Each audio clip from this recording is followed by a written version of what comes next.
Okay, good win. A nice, a nice rebound win, right? A good bounce back, and that's all. That's as far as I'll go. Not getting too high again. Okay, I got ahead of myself during the 9-gamer. I'll say this was a needed win. Not the prettiest win, not their best win, but it was nice to win. It was a needed win.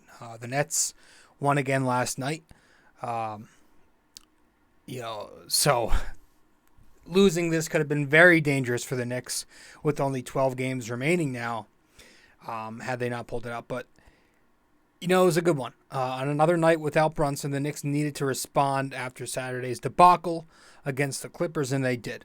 And debacle, by debacle, I'm not saying it was a bad game they played. They made it close to the end. But, the whole Randle thing, he responded well to his disastrous meltdown. RJ Barrett answered back after a quiet Saturday evening. The two of those guys combined for 63 points last night. 6 different Knicks shot 50% or better, and 8 of the 9 Knicks were at least 44%. And here's one. The Knicks actually shot the ball well at the free throw line, 81% on 21 attempts. So the final score last night in LA against the Lakers, obviously without LeBron, the Knicks 112 over the Lakers 108. It was a tough game though, especially to start. And we'll get into all of that. We'll recap this game. And first, let's get to the intro. Episode 493 of the podcast. Let's go. Welcome to BD4, an RJ Carbone podcast. BD4, where there is no better way to get your Yankees and Knicks analysis. We also do MMA. Yanks every series, Knicks every game, MMA on occasion. BD4 is a 5-star show on Apple Podcasts, also available in video format on YouTube and Spotify. So thanks for stopping by, and we hope you enjoy the show. Champion of the world, turning, looking, see ya! Anthony for 3, bang! That one goes down, and the game is tied! Time! Penetrates, creates, and showing some dexterity as well with the left hand. Yankees win! All right, so we're getting right into the recap in this one. Welcome to the show, episode 493 of the podcast, and I'm your host, RJ. So we're going right into this one. Early on in this game, the Knicks kind of got off to a slower start, allowing way too many offensive rebounds, not boxing out. In particular, Randle's efforts from the jump weren't exactly inspiring. Robinson kind of playing like a doofus out there. Nobody was really closing out with any intensity either on the perimeter. But offensively, the Knicks did have it going in the first quarter. The game went back and forth for a little bit. D'Angelo Russell was hot early, and he kept that going throughout the night. But then Randle in the first quarter, he starts to heat up. He's getting to the basket, and he eventually produces 25 points in the first half for the Knicks. He goes on this nice 14-point stretch all by himself towards the end of the first quarter. Then you get Hartenstein and Deuce McBride checking in with the second unit. They pick up the defensive intensity level as a team. In the final minute of the period, RJ Barrett finishes a running layup, and he makes it 31-27 Knicks after 1. Second quarter, the Knicks push the lead to 8 points out the gate. But again, D'Lo stays hot. Anthony Davis chips in later on in the period. But the Knicks, they keep getting some strong offense from Quickly. And by, of course, Randle, he goes on another nice run at the end of the second quarter. Quickly hits him up top with the driving kick action at the 3-second mark. Randle knocks down the triple. And the Knicks eventually head into halftime up 62-59. Third quarter comes. Randle, you got him playing with a lot of aggression out the half. He follows up a miss by getting out on the break for a slam with a steal. He converts the N1 free throw. And then it's really back and forth for the third quarter most of the time. Deuce McBride's out there playing excellent defense. RJ knocks down a few more. Got some contributions from the other guys in the second unit. D'Angelo Russell gets hot from three. Dennis Schroeder knocks one down. Hachimura knocks another one down. The Knicks enter the fourth quarter down 1 point after not capitalizing on some big second chance opportunities towards the end of the third quarter. Early fourth quarter, the Lakers are getting to the rim with ease, but RJ then gets hot. Obi Toppin gets a view to fall. Randle adds on, and suddenly you've got the Knicks up 10 points with 2 minutes and change to play. You know, any other team, you would think this is an easy win, but the Knicks, some bad fouls. It allows the Lakers to stay right in it. Some disorganized offense without their leader on the floor, obviously, in Brunson. And then it's Hachimura with a tough turnaround in the post.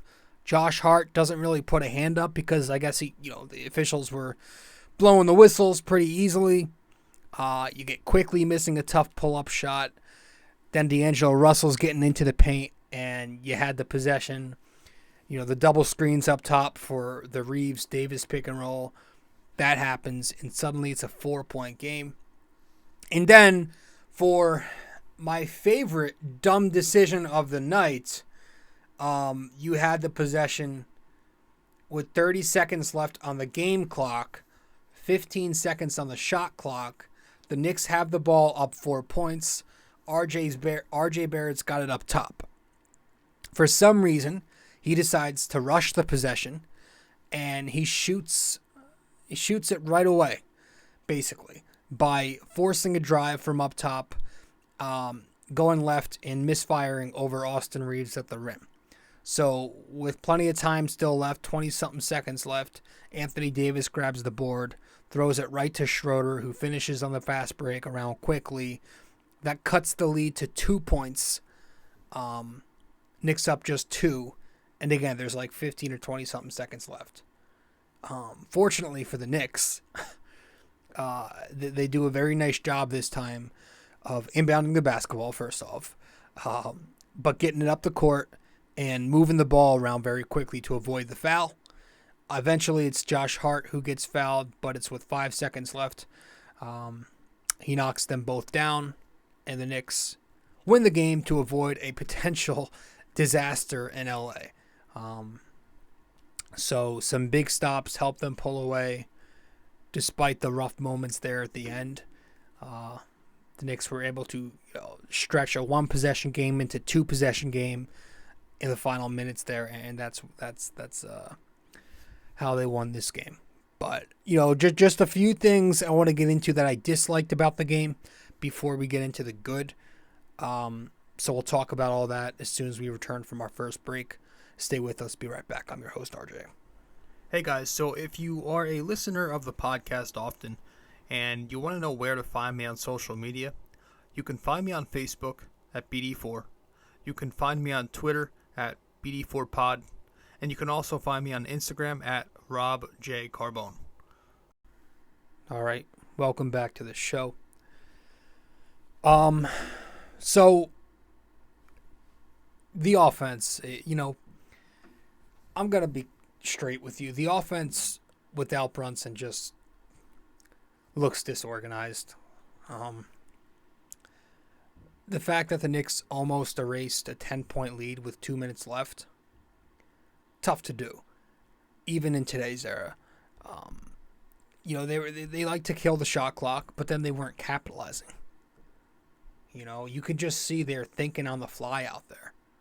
There's no organized plan. There's no quarterback out there for them without Brunson, no orchestrator to run some actual offense. Like, they call for these screens, but then they do nothing after the initial action. It's literally just a free-for-all. They get into their sets, but there's no action after. They were getting killed in transition a few times late because of that poor offense. You look at some of the examples I've got down here on my notes. With 2 minutes to play, Randle doing what I've spoken about before, where he holds on to it a little too long in a double because he wants to make the home run play instead of swinging it and allowing the assist to come naturally and not forced. And he did a nice job of that most of the game. I don't want to knock this one possession, but it was in a clutch moment. He holds on to it for about 5 seconds. I think it's Hachimura who brings the help, and then Randle swings it down low to RJ, who kind of forces up a tough floater. That led to a transition opportunity for the Lakers. The next time down, with a minute and change, quickly holds on to it until forcing up a pull-up triple over Hachimura. Comes around the Hartenstein screen, misses. After the D'Angelo Russell finger roll pulls the Lakers within 6, RJ Barrett isolates Reeves, loses it in the final seconds of the shot clock, and then has to chuck up a 3 at the buzzer off a broken play. And then you got the one after the timeout when RJ Barrett forced a shot way too quickly that we just talked about. It's just shit like that. It just looks so disorganized without Jalen Brunson. You just watch them. They just don't look like they know what they're doing. Not to say, I'm not trying to criticize Emmanuel Quickley because he's been strong. He had a solid game last night again. 15 points, 6 of 12 shooting, 3 assists. He's done well. He's done well as a starter without Brunson. In 14 games as a starter overall, not all of them have come without Brunson, but in 14 games as a starter this year, Quickley's averaging 19, 5, and 5. I think the one thing he tries to do too much to fill in for Brunson's scoring when he's absent is score. He tries a little too much to get the buckets, which might be why you see those occasional very inefficient outings when he starts on occasion.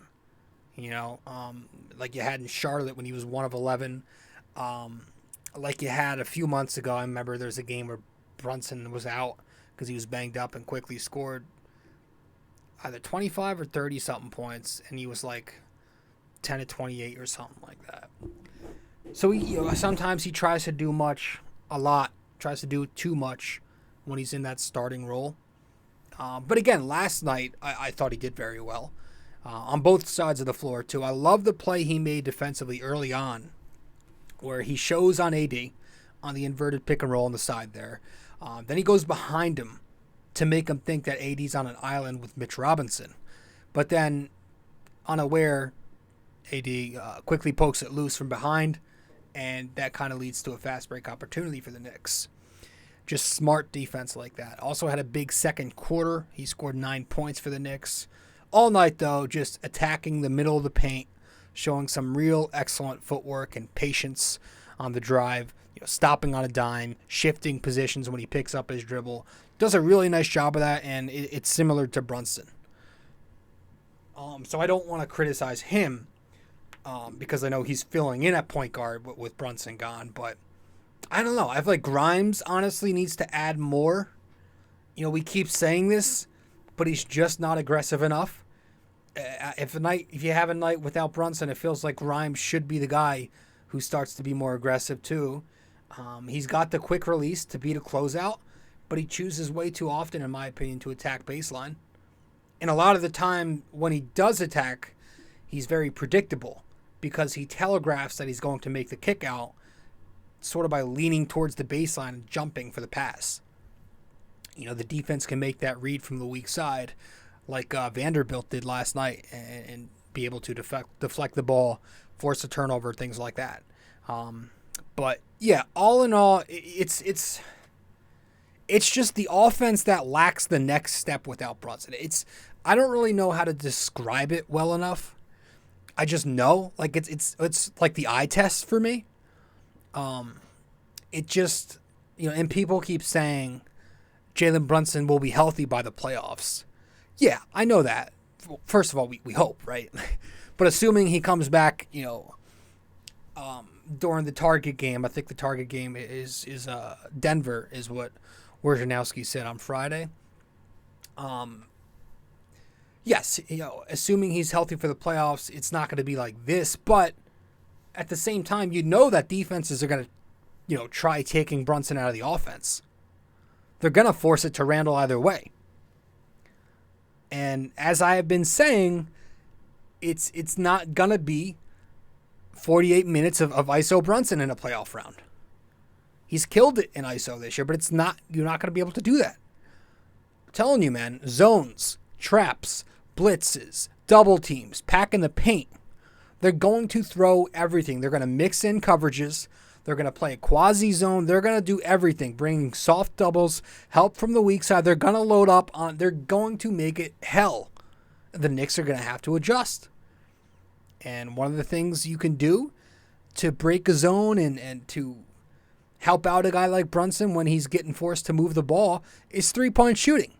But again, that's a concern for me because once again last night, the three-point shooting was pretty abysmal without Jalen Brunson. And again, Brunson doesn't take a ton of threes, but one, he's efficient when he does. And he makes the defense at least respect him. They play the Knicks differently when he's on the court. He sets guys up nicely on the three. Come playoff time, you already know RJ Barrett is going to be left wide open. They're going to cheat off him and use that extra defender somewhere else. Grimes too, because he's not knocking down open looks anymore. Not at a great rate. So I do worry about the offense. Yeah. I know that metrics say it's been good, but that's, again, with Brunson, and you're not going to be able to do everything we've been doing in this regular season in a playoff round because you're going to face only the top teams. And right now, I believe the way the seeding works is the 6 plays the 1. And I believe that's Milwaukee. So I was a little concerned about the offense again. And the three-point defense last night, I thought, was worse than the numbers say. The Lakers were only 33%, but they were 7-17, 41% in the first half. They had a lot of open looks, though, especially in the third quarter. And the shot they just didn't drop. A lot of lazy closeouts last night, and a lot of times guys just refusing to make their closeouts. I hate to knock Randle on a bounce-back night, but early on with the boxing out, or lack thereof, and then just standing and watching Laker guards and wings and forwards, whoever he was on, shoot threes and just not be bothered. Mitchell Robinson, I think he struggled defensively. The Knicks were showing a lot of help when Davis posted Mitch up early because Mitch just couldn't handle him. He was having trouble in the initial actions. Just getting embarrassed in single coverage. A couple blow-bys. He wasn't great in pick and roll. Kind of lost him. I saw the possession early third quarter, I want to say, where Mitch gets up from the floor. I think he fell down or something. And, he was kind of caught with his back to the action. That led to a Davis dunk. It seemed like most of the night Mitch was kind of shading Anthony Davis left to the baseline. I don't know what their game plan was on him, but he didn't. At the end of the day, AD only scored a measly 17. The thing was, he kept Mitch off the glass and kept Mitch chasing him around the perimeter most of the night. Just a bad couple of games for Mitchell Robinson lately, but I think he's okay. Quentin Grimes last night defensively was also not good. I thought he was torched by D'Angelo Russell. 33 points from D'Lo, 68%, and most of that was on Quentin Grimes. Just getting caught on some screens. Just a step late all night and wasn't really applying a ton of ball pressure on D'Lo at all. But let's get to a positive. Let's talk about Julius because he had a great bounce-back performance last night against the Lakers.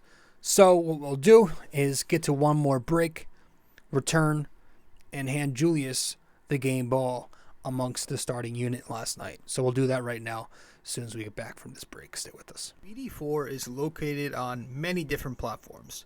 You can listen to the podcast on Apple Podcasts, and if you do there, be sure to give us a 5-star rating and review. You can listen to it on Spotify, but you can also watch the podcast on both Spotify and YouTube. BD4 is available on many other platforms as well. All you got to do is search it up. Apple Podcasts, Spotify, YouTube, and much more. All right, Welcome back to the show. Julius Randle gets our game ball last night. Bing bang. Yeah, he was good. 33 points, 8 rebounds, 5 assists, 8 of 11 at the free throw line. A much better game from Julius, bouncing back from his, guess what we're calling the relapse game. You know, I had a feeling he would bounce back too, so I put some money down on his line to score over 25 points. And I cashed in on that, but unfortunately Team USA, who I had parlayed in this bet, they got walloped in the World Baseball Classic. But, you know, with Randle, the annoying things will always be there. Again, the closeouts, the box outs. I hate how he always takes the tech when Quickly's on the floor. Took a little too many threes for my liking last night. All that. But outside of that, no, he did really play well, though. He was killing it in transition. I loved seeing that. A couple nice dunks in there. And, you know, he was getting to the rim and the free throw line really most of the night, despite the 3 for 12 3-point shooting. 25 points in the first half. 8 points in the second half because the defense started putting more focus on him. But he did do a nice job against swinging the ball out when the Lakers loaded up on him. You know, one of those possessions, you had Schroeder, I think it was in the third quarter maybe, but you had Schroeder helping off Deuce McBride in the corner. Kind of had like a soft double on Julius with Troy Brown. So he kicks it to Deuce. Deuce knocks down the 3. So yeah, some good moments passing out of doubles last night, but it was a great game, a great bounce back for Julius. I'll give the guy credit. The one thing I will say with Randle, and you know, every once in a while, when Julius Randle follows up a nightmare game with a great game, you know, what I call the Randy boys, they'll come out of the hiding and they'll start advocating for this guy to win the damn MVP. I mean, there was a damn post about Randle on a popular Knicks page that my cousin tagged me in about Randle not getting his respect and should be in conversation to win MVP. I don't like, and you know, there were some people saying it in the comments, like he needs more respect. He is, you know, it should be a case for the MVP. He's the top power forward in the game, as if there are many true power forwards. But like, people get all sensitive when Knicks fans are tough on Randle. But again, that goes back to what I always say about expectations, man. You know, at some point, the happy to be here stuff ends, right? When you've shown great regular seasons before, you know, what she has, when you get the big contract and you are now expected to take the next step. You know, what is that next step? That's playoff basketball. You know, playoff basketball. That's when I'll become a Randle fanboy. If he comes through for a change when it matters most. Until he erases the Hawks series from my mind, Randle and this Knicks team, for that matter, will be looked at in that sense, where it's great, but it's not anything that's changing my mind. I have to see it. Right? Like, it's cool, but do it for me in a playoff series. That's where I am right now. That is where I am now with this team. All right? I got a little too high off the 9-game streak, okay? I broke character, but now I consider myself grounded again. All right? And I'm not so sure about this team yet. At this point, I just need to see it when it counts. We've got 12 games to go, but I am back, okay? To me, it's fourth, fifth seed or bust, or more importantly, more so, second round or bust. That's what I want to see. Give us a competitive second round. Get into the second round. But yeah, I mean, I do not care about your feelings towards Randle as an MVP candidate. I don't care about that stuff at all. It's meaningless, and Randle winning an MVP does 0 for my team. You know, I don't care about the Randy boys who think this guy is better than Hall of Fame wing Carmelo Anthony. We're starting to hear that online. Colin Cowherd's out there talking his bullshit. Like, I don't care. At this point, win me some playoff rounds, and then I'll join your little cult. That's it. That's simply how I will be judging Randle and this Knicks team going forward. That's all I care about. I'm sorry. Like, I'm not jumping out the window anymore. So that's all I have to say on that. But I found that funny. It's every time he follows up a nightmare game with a great game, you get the same narrative flowing out there. But a great game last night. A great game last night from Julius. I thought he played great. The bench played very well last night, and I want to give credit to the bench because without the bench, the Knicks might not win this game, especially defensively. Key stops, key rebounds, and some key baskets also by the second unit, despite, again, quickly running out there with the first unit. Josh Hart did his usual shit, right? Hustle plays, winning basketball, being what I call the D-Rose from the COVID year. That's who Hart is this year, by getting the Knicks out in transition every single time he gets a rebound or gets a big stop. The only thing with Josh Hart is that he doesn't take those open three-pointers a lot. With more volume, I understand that efficiency does decrease. But when you're wide open, like he's wide open a lot, and you have the ability to knock him down, and he does, take him. Take him. That's what Thibodeau has been preaching. That's one thing where Thibodeau has modernized himself in. He wants the Knicks to take open threes. And I think that's why the Knicks tend to struggle sometimes when Josh Hart shares the floor with the starting unit, in particular with guys like RJ and Robinson, because obviously Mitch is going to do his thing in the RA, but RJ is not a consistent shooter. And Hart, he doesn't take the three unless he's wide open. So the spacing on the floor when they're out there together isn't great, especially if the defense is going to zone them. If they're in a zone, forget it. So we need Josh Hart to take those open threes more because it can open up a lot for the offense. But all in all, it was a great night for Josh Hart. 8 points, 8 boards, 4 assists. Very underrated passer because, again, he's always got his head up in full court play, and he's making the right pass to Obi Toppin or whoever it is. Hartenstein had a great night last night, both on the glass, and he made his overall impact everywhere despite the scoring. But, again, who cares about the 0 points because I thought he played some very solid defense on AD. Great help defense last night. He was boxing out for his teammates. He was grabbing his own rebounds in traffic. He also ran a little dribble handoff in the half court, passing the ball well. I thought Hartenstein was good. Obi Toppin has been alive lately. 9 more points for Obi in 12 minutes. Listen, I'm not bitching about the minutes like most people do because Randle's out there producing for you. But I am just pointing out that lately he's been looking like the guy we need more. The guy who could score in spurts, and we're seeing that, right? He's being a bit more aggressive and less hesitant with his jump shots. He's finishing at the rim, attacking transition a little more, finding seams in the defense. So I think Obi's played well. But I want to give the second game ball tonight to Deuce McBride because I thought Deuce McBride was all over this game. Bing bang. Deuce McBride last night, 8 points, 3 of 5 shooting, 3 steals, a plus 15 in the box score, which was the second best on the team in the game, and he played 17 minutes. First of all, the offense with Deuce, great to see.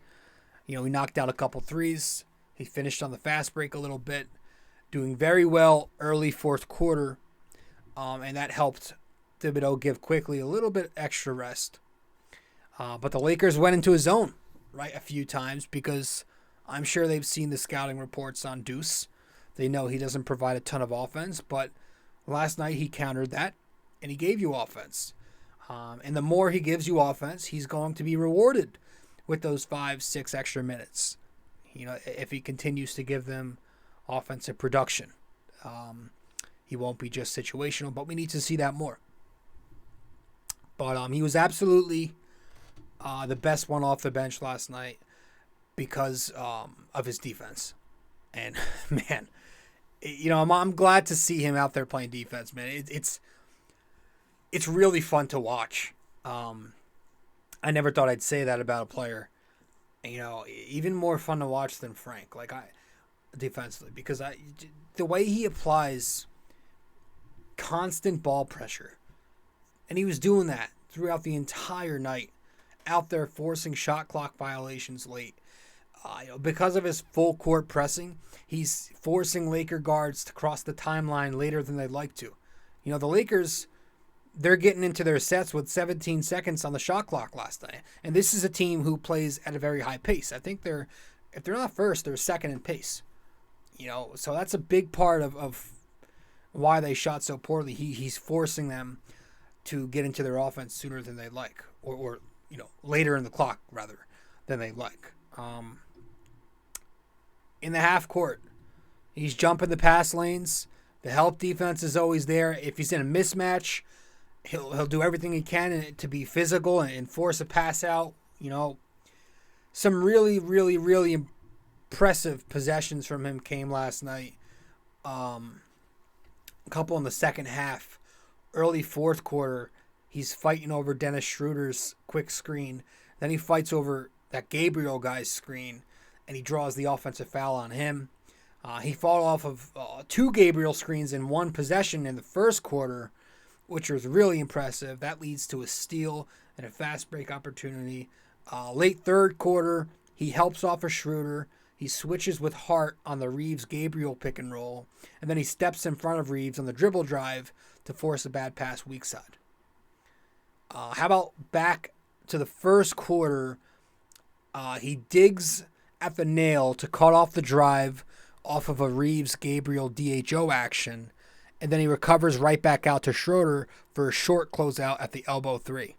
Just, if you watch him do this shit, it's really impressive because it's the extra shit with him. That's what Knicks fans fall in love with. It's when you do the extra shit. And that's what a guy like Thibodeau has fallen in love with. That's why Deuce McBride has gotten a ton of burn this year, is because Thibodeau has rewarded him by making the effort plays.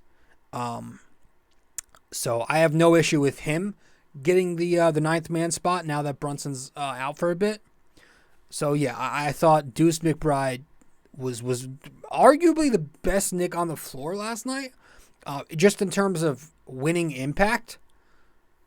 I thought he was so good defensively, and again he added some offense last night. But RJ Barrett, he played very well. 30 points, 5 rebounds, couple assists. Big second half from RJ too, scoring 20 points, getting to the line in the third quarter. Big fourth quarter from the field. I liked what I saw from him early fourth quarter as a facilitator too. With the Knicks down 3 points, the Lakers were in a zone.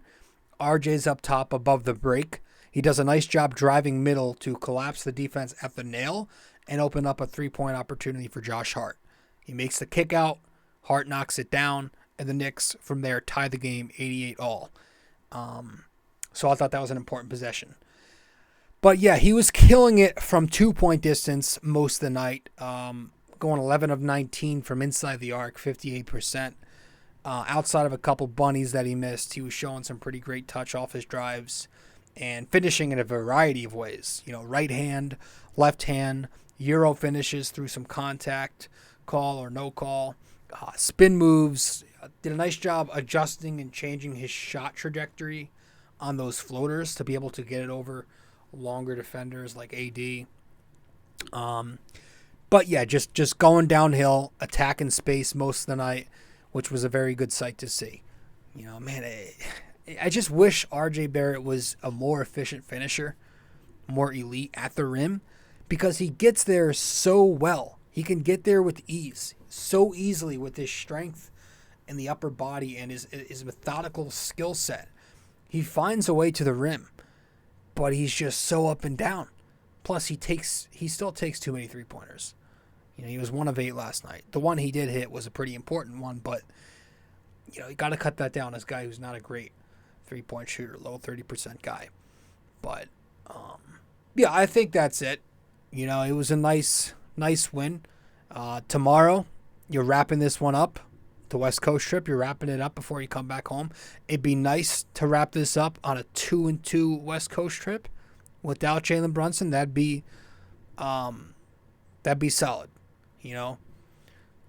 It's Portland, so you can have a little Cam Reddish versus Josh Hart matchup going on. Cam also, he made some comments the other day, but who cares? To me, I don't care. He's not with the team anymore. And once you're not a Knick, once you're not helping my team win, I couldn't care less about you. Plus, why would anybody care with how great of an impact Josh Hart has had to this Knicks team, who actually wins games?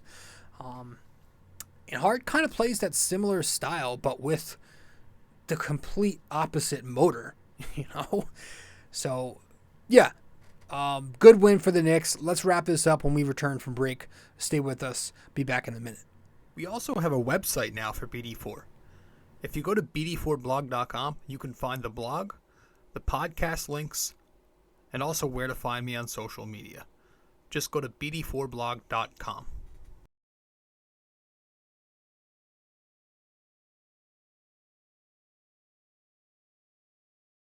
Studio 69 Productions is a podcast production agency created by Leo Rodriguez to allow content creators to market their podcast. It's an online platform that will market your podcast or any other project that you're working on. Get in touch with Leo Rodriguez from Studio 69 Productions.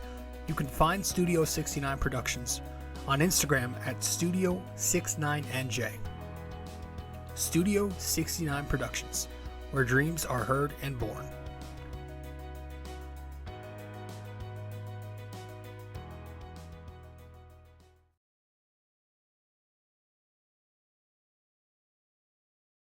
All right, welcome back to the show. I'm your host, RJ. 1 second here, let me just send this text. Hold on.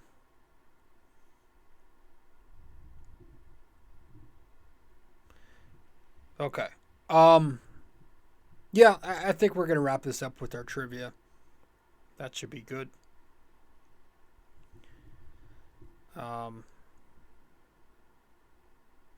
I need to get to a Knicks playoff game this year. That might be my the one game I get to. It might have to be a playoff game at the Garden. All right, let's wrap it up with our trivia.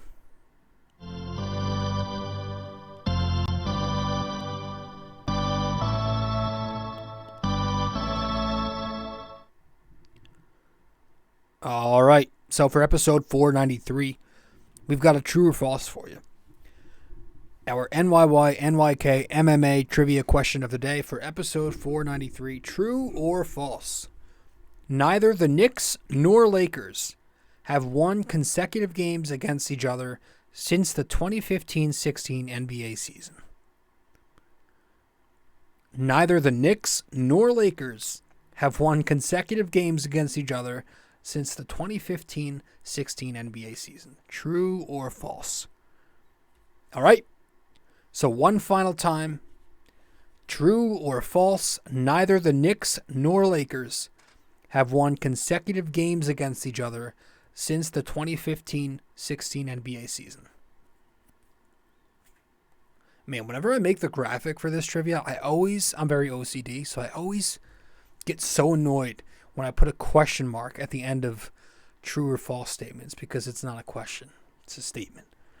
And I keep forgetting to, I do it all the time. All right. That's it. I appreciate you all stopping by. Episode 493 of the podcast is in the books. Thanks for stopping by. BD4, Ep 493. 494 will be out either tonight or tomorrow. And we're going to have a couple of guests on. We do some Yankees talk, some Pittsburgh Pirates talk, because one of the guests that will join us for the first time is a Pirates fan. We talk a little UFC. And then we kind of get off topic for a bit there. Get into a whole bunch of shit. I don't know. But it was good. So I hope you enjoy it. But that's coming out probably tomorrow. As I am recording and as you are listening to this episode, the earliest it is March 13th on a Monday. So thanks for stopping by, and I'll see you when I see you in the next one. Later. This episode was brought to you by Anchor.